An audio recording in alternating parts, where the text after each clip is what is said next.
Kursk-Bulge. On August the 23rd, Russia celebrates the Day of Military Glory of Russia, the day of the defeat of Nazi troops by Soviet troops in the Battle of Kursk.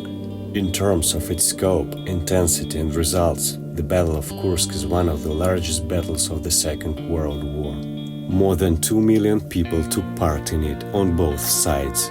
By the beginning of the battle, two Nazi strike groups numbering up to 900,000 people were confronted by 77 Soviet divisions, with a total number of about 1,300,000 people.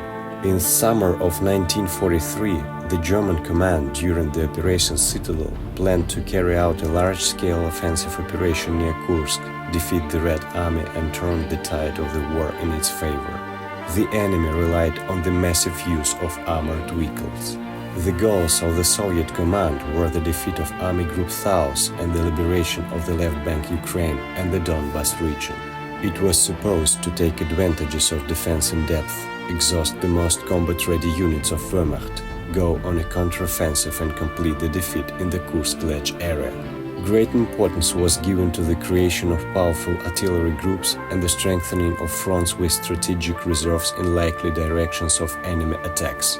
Representatives of the headquarters of the Commander-in-Chief Zhukov and Vasilevsky coordinated the actions of the fronts. Soviet intelligence received in advance reliable information about the date of German offensive operation, which allowed the Red Army to prepare. Information on German plans was passed by the intelligence officer Nikolai Kuznetsov and employees of the Soviet illegal residency in London, the Cambridge 5. In the morning of July 5, 1943, the Germans took the offensive. In 7 days, the Germans advanced only from 10 to 12 kilometers on the northern ledge of the Kursk Bulge, in the central front zone, Commander Rokossovsky, without breaking through the tactical defense zone. During the battles on the northern ledge, Colonel Rukosuyev's 3rd Anti-Tank Brigade especially distinguished itself in action. From July the 6th to July the 9th, its soldiers repelled 20 attacks and destroyed more than 100 German tanks. On the southern ledge of the Kursk Bulge, in the zone of the Voronezh front, Commander General Vatutin, the enemy managed to drive a wedge into our defenses in the Prokhorovka area. On July the 12th, the largest tank battle in history began near Prokhorovka. Up to 1,200 tanks and self-propelled guns took part in it on both sides. In fierce battles, the Wehrmacht troops lost up to 400 tanks and passed to the defensive. The enemy has lost his striking power. But our losses were also substantial. General Rotmistrov's 5th Guard Tank Army lost up to 60% of its tanks. On the same day, the counteroffensive of the Soviet troops began with the attacks by Bryansk and Western fronts. Soviet pilots, including Alexander Gorovets, Andrei Borovich, Alexei Meresiev, Valentin Makarov, Ivan Kozhedub, and many other heroes, showed incredible courage and bravery.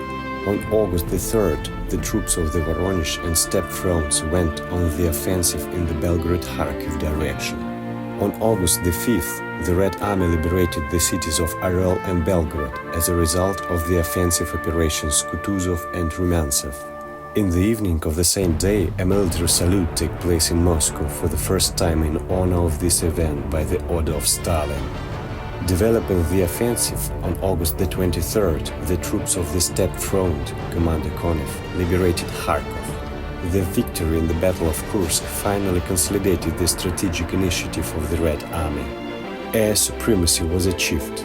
The Nazi invaders were forced to pass to the defensive in all theaters of war.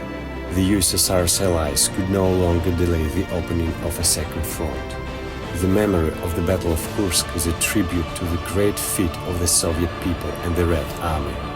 On April the 27th, 2007, for courage, perseverance and heroism in defending the motherland, for contribution to the victory in the Great Patriotic War, Kursk, Belgorod and Oryol were awarded the honorary title of the City of Military Glory. We are proud of our victors and sincerely thank all veterans and warriors for their immortal feat.